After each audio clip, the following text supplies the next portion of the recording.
For maintenance of the Harmodeck, you will require a tool, cloth, gloves, and a mallet.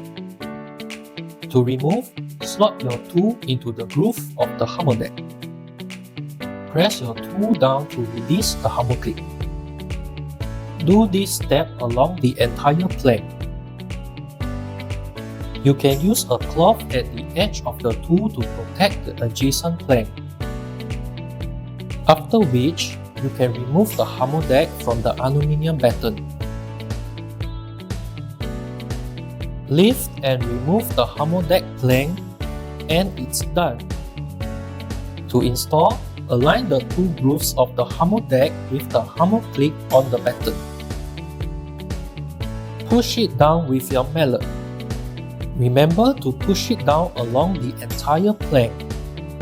It's that simple. You can now maintain your deck easily.